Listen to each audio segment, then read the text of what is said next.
चलो ध्यान आपो હવે પ્રકરણ નંબર 3 પેજ નંબર 8 ઉપર પ્રશ્ન પહેલો -3, એક યામ આપેલા છે આપણને -3 અને -2 એનું x અક્ષ થી અને y અક્ષ થી લંબ અંતરનો સરવાળો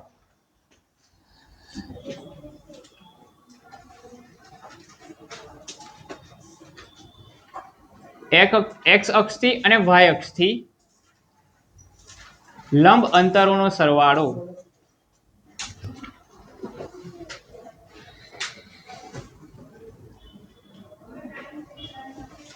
एकदम सिंपल बात है। पहला આપણે જોઈએ કે ભાઈ x અક્ષ થી અંતર મેં તમને શોર્ટકટ કીધી હતી કે x અક્ષ થી અંતર પૂછે તો તમારે કયો અક્ષ જોવાનો y તો એ જવાબ શું આવશે 2 બોર્ડ આવ્યો હોય ને તે -2 કરે અંતર કોઈ દિવસ માઈનસ ના આવે હંમેશા ધન જ આવે આ યાદ રાખજો ભૂલ ના કરતા અને y અક્ષ થી લંબ અંતર પૂછે તો તમે ત્યાં કયો યામ લખવાનો x યામ એટલે આ શું આવશે જવાબ 3 બંનેનો સરવાળો માંગ્યો છે 3 + 2 જવાબ કેટલો આવે 3 + 2 જવાબ કેટલો આવે 5 તો આ તમારો જવાબ થયો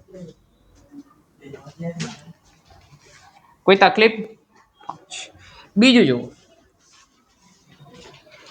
x અક્ષ તથા y અક્ષના છેદ બિંદુને ખાલી જગ્યા કહે છે સીધી વાત છે આ તમારો y અક્ષ આ તમારો x અક્ષ એનું જે છેદ બિંદુ હોય આને કયું બિંદુ કહો છો તમે ઉદ્ગમ બિંદુ કહો છો ને ઉગમ બિંદુ કહો બરાબર છે જવાબ આવશે ઉદ્ગમ બિંદુ અથવા તો ઉગમ બિંદુ ત્રીજું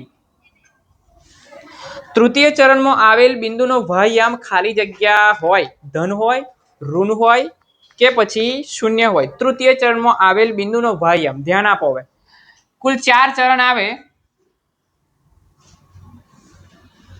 આને આપણે x અક્ષ કહીએ છીએ આને આપણે y અક્ષ કહીશું તો આ બાજુ છે ને એ ધન x અક્ષ હોય આ બાજુ કેવું હોય ઋણ x અક્ષ એક કેમ લખું છું ઋણ આવે બરાબર છે આ બાજુ ધન y આવે અને આ બાજુ શું આવે ઋણ y આવે બરોબર છે તો તમારે આ રીતે સિમ્પલ યાદ રાખવાનું જો આ બાજુ ધન આ બાજુ ઋણ આ બાજુ ધન આ બાજુ ઋણ તો અહીં તમે જો આ ધન ને આ પણ ધન તો આ બંને કેવા આવે ધન આવે ડન આટલું પછી જો અહીં જો x અક્ષ ઋણ y આમ કેવો છે અહીં ધન આમાં જો x અક્ષ ઋણ y આમ કેવો એ પણ ઋણ અહીં જો x અક્ષ ધન y આમ ઋણ બરાબર વધારે દોઢ ડાયા નહીં થઈ જવાનું અને આ ઋણ પહેલા નહીં લખી દેવાનું નહીં તો હલવાશો પહેલા હંમેશા x નું જ જોવાનું આના માટે આ ચરણ માટે x અક્ષ કેવો છે ધન આ ચરણ માટે y આમ કેવો છે ઋણ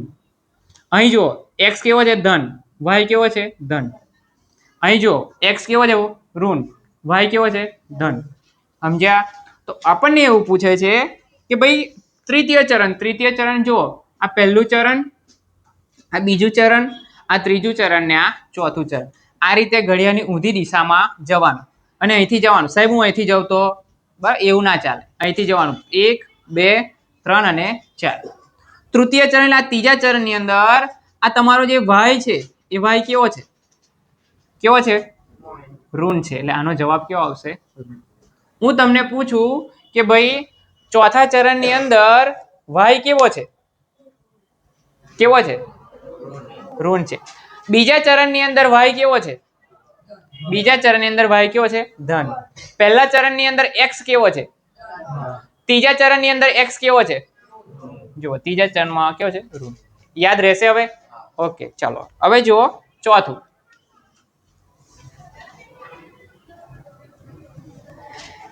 ખૂણો x dash o y dash ના અંદરના ભાગને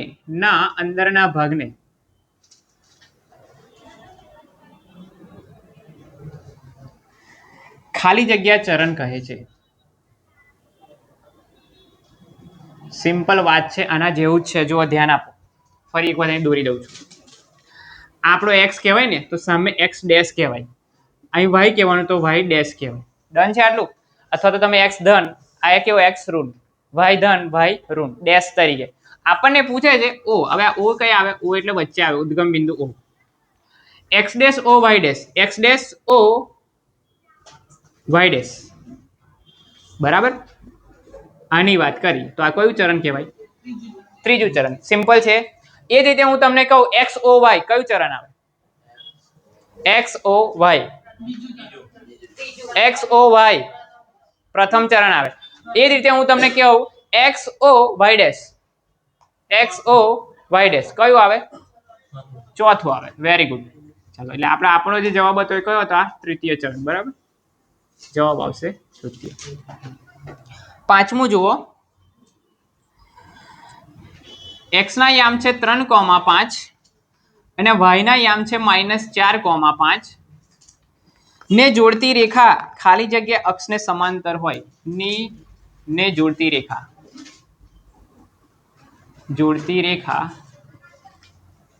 ખાલી જગ્યા અક્ષને સમાંતર હોય.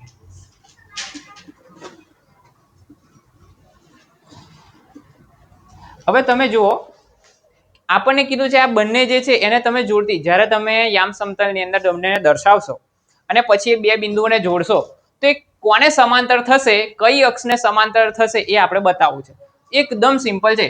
તમે અહીં જોશો તો એનો વાયયામ કેવો છે? વાયયામ કેવો છે? સરખો છે બંનેનો, 5-5 છે ને સરખો. તો સિમ્પલ વાત છે, વાયયામ સરખો હોય તો એ કોને સમાંતર થાય? એક્સ અક્ષને. હે સાહેબ, વાયયામ સરખો ને એક્સ અક્ષને? તો કે હા.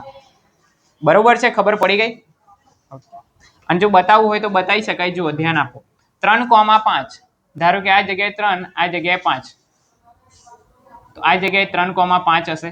એ જ રીતે y અક્ષ પર -4, x અક્ષ પર -4, y અક્ષ પર 5, એટલે આ જગ્યાએ હશે. તમે આ બંનેને જોડો તો કોને સમાંતર થઈ? આ રેખા x અક્ષને થઈને સમાંતર. આ રીતે જોઈ શકો. કોઈ તકલીફ છે? ખબર પડી ગઈ આની અંદર? ઓકે, ચાલો.